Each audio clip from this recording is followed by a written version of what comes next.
अस्सलाम वालेकुम नाज़रीन, ऑटो सॉल्यूशंस पे मैं हूं नबील अशरफ। हमारे यहाँ एक आम कॉन्सेप्ट ये पाया जाता है कि कूलेंट जो है वो गाड़ी के इंजन को ठंडा रखता है, जो कि बिल्कुल गलत है। इसका मतलब ये हुआ कि पानी इंजन को ठंडा नहीं रखता। नाज़रीन, चाहे कूलेंट हो या पानी, दोनों का इंजन के अंदर एक ही रोल है, दोनों ही इंजन को ठंडा रखते हैं। लेकिन कूलेंट की ये खसूसियत है कि कूलेंट जो है वो इंजन को उसके रिक्वायर्ड टेम्परेचर के ऊपर मेंटेन रखता है। मैं आपको एक सादा सी एग्जांपल ऐसे दूं कि अगर आपका ब्लड प्रेशर हाई हो जाए या लो हो जाए, उसके लिए आप कोई मेडिसिन लें, तो उस मेडिसिन का काम होता है कि आपके ब्लड प्रेशर को नॉर्मल करना, ना कि ज़्यादा हाई कर देना लो की सूरत में, और ना ही हाई की सूरत में ज़्यादा लो कर देना। यही जो खसूसियत है ये कूलेंट में पाई जाती है, लेकिन पानी में ऐसी कोई खसूसियत नहीं पाई जाती। अगर आप अपनी गाड़ी में कूलेंट की जगह पानी इस्तेमाल कर रहे हैं तो उसके बहुत सारे नुकसान हैं, वो मैं आपको बता देता हूँ। जब गाड़ी का इंजन ओवरहीट होता है तो उसका टेम्परेचर 110 से लेके 130 डिग्री सेंटीग्रेड के करीब होता है, और पानी का बॉइलिंग पॉइंट नाज़रीन 100 डिग्री सेंटीग्रेड है। इस सूरत में पानी इंजन के अंदर बॉयल होना शुरू हो जाता है। जब पानी बॉयल होता है तो इंजन के अंदर मुख्तलिफ़ किस्म के मेटल और आयरन के पार्ट्स एक्सपेंड होना शुरू हो जाते हैं। इनके एक्सपेंड होने से हमारी गाड़ी का इंजन और हमारी गाड़ी का हेड गैस्केट भी बर्न हो सकता है, बल्कि हो जाता है, और हमें जो है वो रिप्लेस करवाना पड़ता है। इसका दूसरा नुकसान है कि ये वक्त के साथ गर्म होने के बाद भाप की सूरत में हवा में ज़ाया हो जाता है, और इसके साथ ही हमें पानी को जो है वो इसके लेवल को टॉप अप करने की ज़रूरत पड़ती रहती है। इसके साथ इसका नुकसान यह है कि अगर आप किसी ठंडे इलाके में चले जाएं जहाँ पे वहाँ का टेम्परेचर माइनस में हो, तो उसमें पानी जो है वो फ्रीज़ होना शुरू हो जाता है। फ्रीज़ होने के बाद जब आप गाड़ी स्टार्ट करेंगे, पानी सर्कुलेट नहीं होगा तो गाड़ी ओवरहीट होने के चांसेस होते हैं। इसका सबसे बड़ा और मेन जो नुकसान है वो ये है कि ये गाड़ी के इंजन के जो अंदर मुख्तलिफ़ किस्म के पार्ट्स होते हैं उनमें क्रूजन या रस्ट पैदा करता है, यानी जंग लगा देता है। जैसा कि हमारी गाड़ी के रेडिएटर में जंग पैदा करता है, या वहाँ पे जंग लगने से रेडिएटर जो है वो चोक हो जाता है या ब्लॉक हो जाता है। इसके साथ ही नाज़रीन, हमारी गाड़ी का जो इंजन का थर्मोस्टेट वॉल्व और वाटर पंप या वाटर बॉडी, इसके साथ हेड और हेड के अंदर जो छोटी छोटी पॉकेट्स बनी होती हैं जहाँ से पानी सर्कुलेट होता है, ये सब जगहों पे पानी जो है वो इस्तेमाल होने के बाद रस्ट या क्रूजन या जंग पैदा कर देता है, जिससे इंजन को अच्छा खासा नुकसान होता है। और वो जंग पैदा होने के बाद वही जो जंग है वो पानी में डिज़ोल्व होके दोबारा इंजन में सर्कुलेट होता रहता है। सो पानी इस्तेमाल करने के नुकसान तो आपको पता चल गए। अब नाज़रीन आते हैं कि कूलेंट क्या बला है। कूलेंट नाज़रीन इथाइलिन ग्लाइकोल बेस्ड एक ऐसा केमिकल है जिसकी बहुत सारी प्रॉपर्टीज़ हैं। इसकी मेन 4 प्रॉपर्टीज़ हैं जो हमारे लिए कारआमद हैं। सबसे पहली इसकी प्रॉपर्टी है कि इसका विस्कोसिटी लेवल काफ़ी लो होता है, यानी पानी की तरह ये पतला होता है, बल्कि इससे भी कह लें कि थोड़ा सा पतला होता है। इसके बाद इसका जो हाई बॉइलिंग पॉइंट है वो 197 डिग्री सेंटीग्रेड है, यानी 197 डिग्री पे ये उबलना शुरू होता है। उसके बाद इसका फ्रीजिंग पॉइंट -16 डिग्री सेंटीग्रेड है। इसके बाद इसका सबसे बड़ा फ़ायदा ये है कि ये एंटी क्रूजन या एंटी रस्ट है, यानी आपकी गाड़ी के इंजन के अंदर जो मुख्तलिफ़ किस्म के पार्ट्स जो मैंने आपको अभी बताए हैं उनमें जंग नहीं लगने देता, रस्ट नहीं बनने देता। तो नाज़रीन, कूलेंट की इन्हीं प्रॉपर्टीज़ की बिना पे आप किसी भी ठंडे इलाके में चले जाएं, जब तक टेम्परेचर -16 से नीचे नहीं आएगा ये आपकी रेडिएटर में फ्रीज़ नहीं होगा।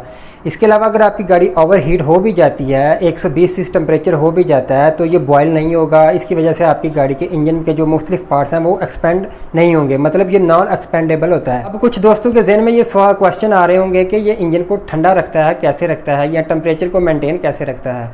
तो जब कूलेंट इंजन के अंदर सर्कुलेट होता है, हेड के अंदर या वाटर पंप के अंदर या इसके थर्मोस्टेट वॉल्व के अंदर, तो वहाँ इंजन की सारी जो इंजन ने हीट प्रोड्यूस की होती है उसको अपने अंदर अब्जॉर्ब करता है। उसके बाद ये रेडिएटर में जब वापस कूलेंट जाता है तो वहाँ से रेडिएटर के सामने जो एक फ़ैन लगा होता है, उस फ़ैन की हवा के ज़रिए वो हीट जो है वो बाहर हवा में या माहौल में बाहर ज़ाया हो जाती है या निकल जाती है, जिससे इंजन का टेम्परेचर मेंटेन रहता है। तो वीडियो में दी गई इन्फॉर्मेशन पसंद आए तो भाई की वीडियो के लिए एक लाइक तो बनता है, वीडियो को लाइक कर दें।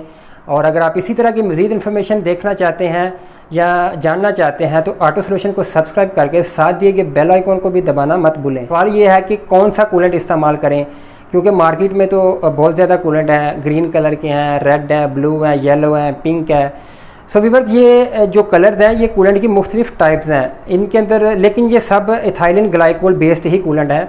इनके अंदर थोड़ी सी चेंजिंग करके मुख्तलिफ कैटेगरी की जो गाड़ियाँ उनमें इनको डिवाइड कर दिया गया है। जैसा कि ग्रीन कलर का जो कूलेंट है वो पुरानी गाड़ी के, पुराने मॉडल की गाड़ी या पुराना इंजन जो है उसमें इस्तेमाल होता है।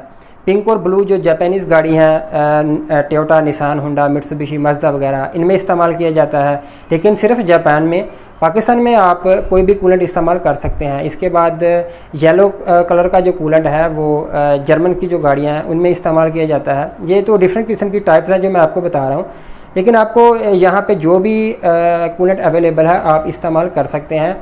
ये ख्याल रखें कि कूलेंट या ग्रीन हो या ब्लू पिंक हो, उनमें से कोई आप कूलेंट एक चूज़ कर लें। तो व्यूअर्स, अब एक और सवाल है, मैं सारे सवाल इसी वीडियो में क्लियर कर दूंगा, इसके लिए मैं कोई न्यू वीडियो नहीं बनाऊंगा कि कूलेंट को कैसे इस्तेमाल करें, मतलब प्योर कूलेंट इस्तेमाल करें या इसको पानी के साथ मिक्सअप करके इस्तेमाल करें। इसकी जो बेहतरीन एवरेज है, बेहतरीन जो रेशो है जो कार मैन्युफैक्चरर या कूलेंट मैन्युफैक्चरर रिकमेंड करता है वो यही है कि 50-50 यानी 50% पानी और 50% आप कूलेंट इस्तेमाल कर सकते हैं। लेकिन इलाका वाइज इसकी जो रेशो है वो थोड़ी सी चेंज हो सकती है, लेकिन इस बात का आपने एक ख्याल ज़हन में रखना है कि 30% से कम कूलेंट आपने किसी सूरत इस्तेमाल नहीं करना, चाहे आप कहीं भी रह रहे हैं, किसी भी इलाके में रह रहे हैं। इसके बाद इसकी मैक्सिमम जो रेशो है वो 60% है, मतलब 60% कूलेंट और 40% पानी, इससे ज़्यादा कूलेंट आपने इस्तेमाल नहीं करना। सबसे बेहतरीन जो रेशो है वो यही है कि आप 50-50 कूलेंट और पानी इस्तेमाल कर सकते हैं। अगर आप ये भी नहीं कर सकते तो अपनी गाड़ी के ओनर्स मैनुअल में देखें, उसमें लिखा होगा कि आपकी गाड़ी के लिए कूलेंट कौन सा चाहिए और इसकी रेशो क्या होनी चाहिए। अगर आप वो भी नहीं कर सकते तो फिर कूलेंट जो मार्केट से मिलता है उसके ऊपर भी लिखा होता है कि आप इस कूलेंट को कैसे इस्तेमाल करें। अगर आप कुछ भी नहीं कर सकते तो व्यूअर्स, आप 50-50 की रेशो से कूलेंट को इस्तेमाल कर सकते हैं। इस प्रॉब्लम का एक सोल्यूशन ये भी है कि मार्केट से कूलेंट मिलता है RTU के नाम से, यानी रेडी टू यूज़। उसमें मैन्युफैक्चरर ने ऑलरेडी कूलेंट में 50-50 की रेशो से पानी मिक्स किया होता है। आपको जितना चाहिए 2-4 लीटर आप ला के डायरेक्टली इस्तेमाल कर सकते हैं। नाज़रीन, हर 50 से 60 हज़ार किलोमीटर या अपनी गाड़ी का कूलेंट 2 से 3 साल के अंदर एक बार ज़रूर रिप्लेस कर दिया करें, क्योंकि वक्त के साथ कूलेंट के अंदर मौजूद एडिटिव्स अपनी प्रॉपर्टीज़ को लूज़ कर देते हैं, जिसके बाद उसे मज़ीद इस्तेमाल करने का कोई फ़ायदा नहीं रहता। सो नाज़रीन, कूलेंट हमारी गाड़ी में क्यों ज़रूरी है, इसके क्या फ़ायदे हैं और पानी के क्या नुकसान हैं, मैंने डिटेल के साथ आपको बता दिया। आप इंजन में कूलेंट इस्तेमाल करते हैं चाहे पानी इस्तेमाल करते हैं, लेकिन दौरान ड्राइविंग आप एक बात हमेशा ज़हन में रखा करें, ड्राइव सेफ, अराइव सेफ। मिलेंगे फिर नेक्स्ट इन्फॉर्मेटिव वीडियो में। अपना बहुत सारा ख्याल रखें। बाइक को इजाज़त दें। अल्लाह हाफिज़।